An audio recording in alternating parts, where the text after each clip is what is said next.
We are the Gujarat Technological University. Since its inception over a decade ago, GTU has been empowering young and curating minds to realize their true potential. Over 4 lakh inspired students are enrolled with one of the premier academic universities in India. Hello students, today we will learn loops and control statements in VB.NET. Before starting the loop, we need to understand what is loop. Though we have already learned this concept in first and second semester C programming, but we are revising the same thing over here with the help of flowchart. So basically, loop statements are used to perform execution of statements multiple times. Loop, it contains statements which are executed sequentially. The first statement in a function is executed first, followed by the second, and so on. Programming languages provides various control structures that allow for more complicated execution paths. A loop statement allows us to execute a statement or group of statements multiple times, and following is the general form of loop statement in the most of the programming languages. As you can see in a flowchart, this is the starting point. From here, first of all, it goes to the condition. If the condition is true, it will execute the conditional code. Go again to the top and check the condition. This loop will continue until this condition is true. As soon as the condition is false, it will come out from the loop. This is the basic structure of loop. VB.NET provides following types of loops to handle looping requirement. The first one is do loop. It repeats the enclosed block of statements while a Boolean condition is true or until the condition becomes true. It could be terminated at any time with the exit do statement that we will see later on. The next loop type is for next loop. This is the what I can say, we have already learned this for loop in C programming, but the syntax of for loop has been little bit changed over here. It repeats a group of statements a specified number of times, and loop index counts the number of loop iterations as the loop executes. The next one is for each next. See, this is a special kind of for loop which is designed for array kind of data structure. It repeats a group of statements for each element in a collection. This loop is used for accessing and manipulating all the elements in an array or VB.NET collection. Generally, for each loop is used when we do not have the upper bound and lower bound of an array or collection list, right? The next one is while and while loop. It executes a series of statements as long as given condition is true. It is obviously available in C programming, while loop our traditional. Next one is the nested loop. If you write loop inside the loop, then it will become the nested loop. So we can use one or more loops inside any other while, for, or do loop. Then it becomes the nested loop. So let us start with the first loop type, that is do loop. Do loop, it repeats the enclosed block of statements while a Boolean condition is true or until the condition becomes true. It could be terminated at any time with the exit do statement. Here is the syntax for do loop. As you can see over here, the condition is specified in the beginning, so it will become the entry control loop. You might have learned this concept in C programming, entry control and exit control loop. The loop which is being controlled at entry time, it is known as entry control loop, and the loop which is being controlled at exit time, it is known as exit control loop. Okay, so this is the entry controlled version of do loop, and this is the exit controlled version of do loop. Okay, you can write do while or do until, then you can specify the condition, then group of statements and loop. Over here, this loop indicates the scope of this do loop. Similarly, here also do, this is the exit control loop, do, group of statements, then loop statement. Either you can write while or you can write until and then condition. This is the flow chart for do loop. As you can see, this is the starting point, then the conditional part, conditional code is there. See, the flow chart here demonstrated is for exit control loop, right? So the conditional code, conditional part, if it is true, then move upward, execute the code and continue. Okay, the next one is for next loop. Obviously, you know that the for loop is an entry control type of loop. Okay, so first of all it will check the condition and then after it will execute the body of loop. It repeats a group of statements a specified number of times, and the loop index counts the number of loop iterations as the loop executes. The syntax for this loop is for, then you need to specify the variable or you can say the counter. You can specify data type, or else whatever value we are specifying over here, the data type will be automatically assigned to that particular variable. Over here, if I write for counter I equals to 0, then the data type of counter variable I becomes integer.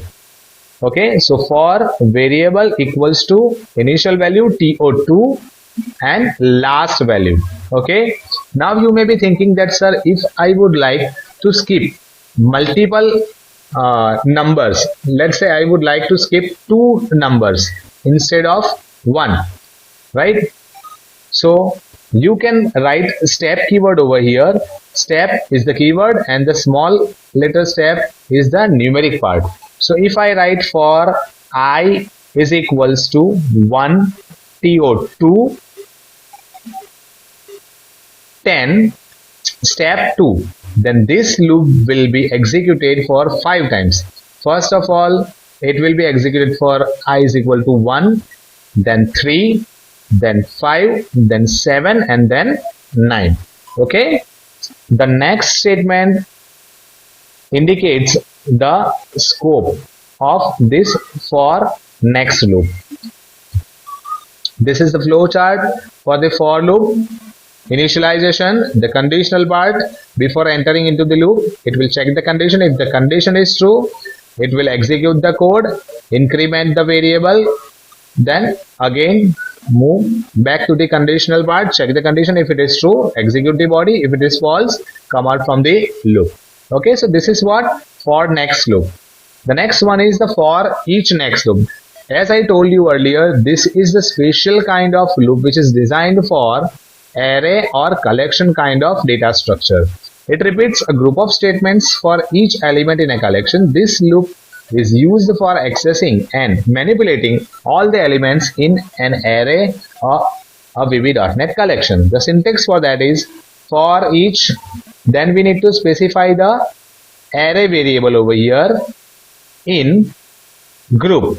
Let's say I'm having an integer array of 10 elements and I would like to print all the elements of this array. Then I have to write down for each x, where the data type of x will be an integer, for each x in array A, where A is a collection of elements, integer array, right? So this loop will get executed for 10 times as my array A contains total 10 elements. Over here, we don't need to provide any conditional part.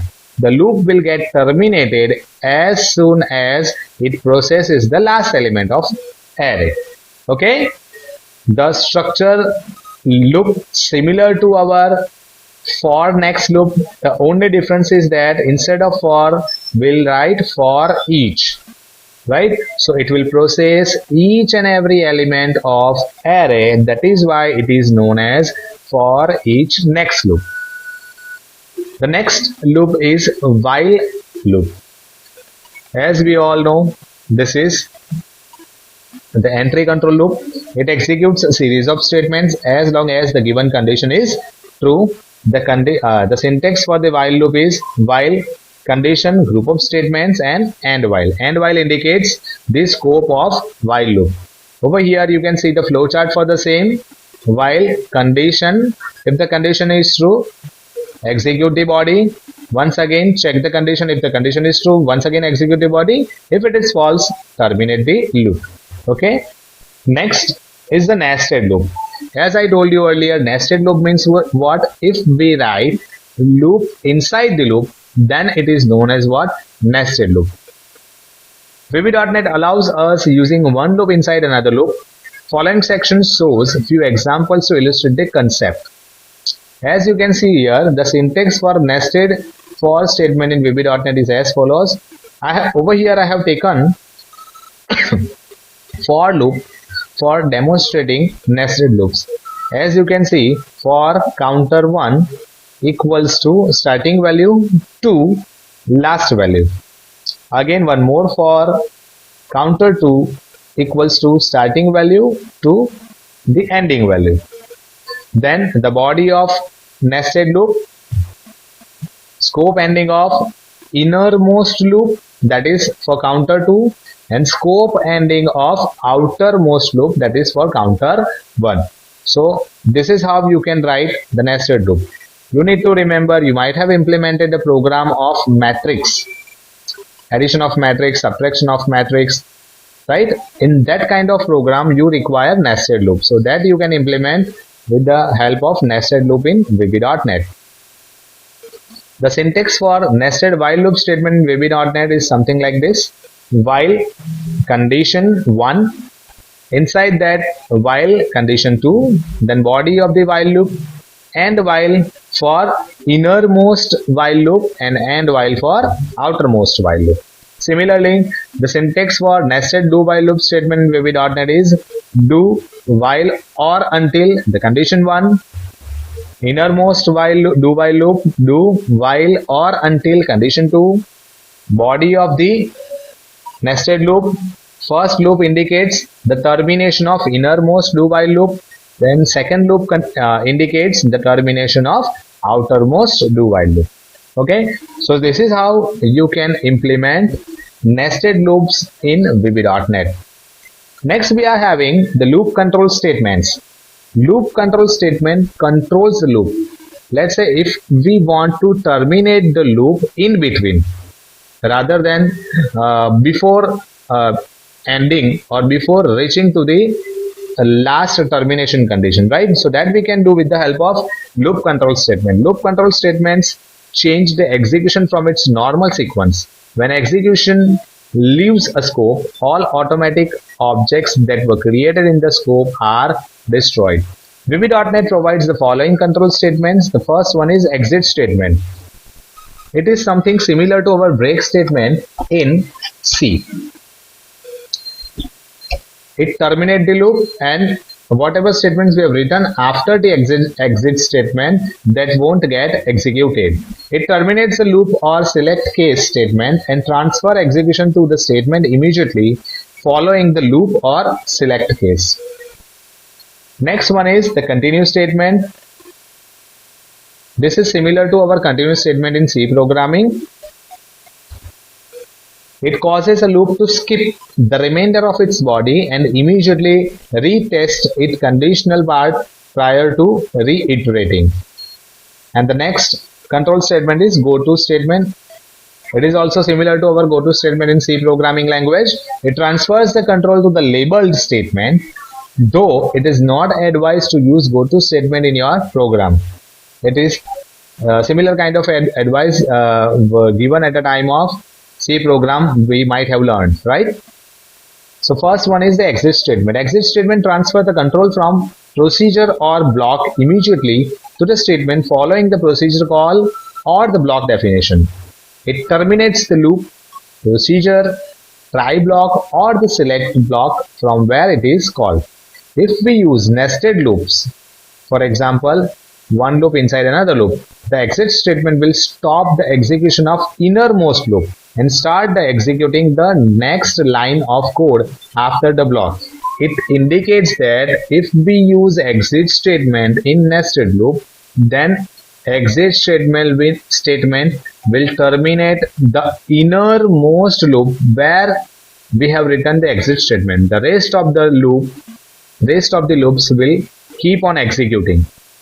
The syntax for exit statement is, if we write exit with do, then we need to write down exit do. If we write exit for loop, then we have to write down exit for. If we write exit with the function, then we have to write down exit function, exit property, exit select, exit sub, exit try, or exit while. You don't need to write all these things together. You need to write them one by one. Exit do, or exit for, or exit function, or exit property likewise. This is the flowchart for the same. This is the starting point, body, condition. If the condition is true, it will keep on execute. If the exit statement is encountered, then it won't execute the conditional part. Immediately it will come out from the loop. Okay. Next one is the continue statement. The continue statement causes the loop to skip the remainder of its body and immediately retests its condition prior to reiterating. It works somewhat like the exit statement. Instead of forcing termination, it forces the next iteration of the loop to take place, skipping any code in between. For the next loop, continue statement causes the conditional test and increment portions of the loop to execute. For the while and do while loops, continue statement causes the program control to pass through the conditional tests. Okay. Over here, I would like to tell you the basic difference between exit and continue statement. You need to remember, exit statement terminates the loop, whereas continue statement skips an iteration.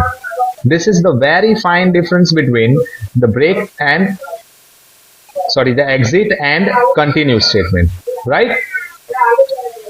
This is the flowchart for the same: continue, do, continue for, or continue while, right? So as you can see over here, this is the body. If I write continue statement, it directly moves to the conditional part. Okay, it will simply ignore the statements written after the continue statement. Okay, and continues the iteration of the loop, continues the execution of the loop. It won't terminate the loop. We need to remember this thing. Continue never terminate the execution of loop. It skips the iteration of the loop. Okay. The next one is the goto statement. The goto statement transfers the control unconditionally to specified line in a procedure. The syntax for goto statement is something like this. Let's say this is label 1, label 2 and label 3. For label 1, statement 1, label 2, statement 2, label 3, statement 3. After the statement 1, if I write go to label 3, then it won't execute label number 2. The control directly moves to the label number 3. It simply ignores the label number 2. Okay, and this is what the execution of goto statement. So today we have learned different kind of loops and loop control statements. Thank you. Thanks for watching.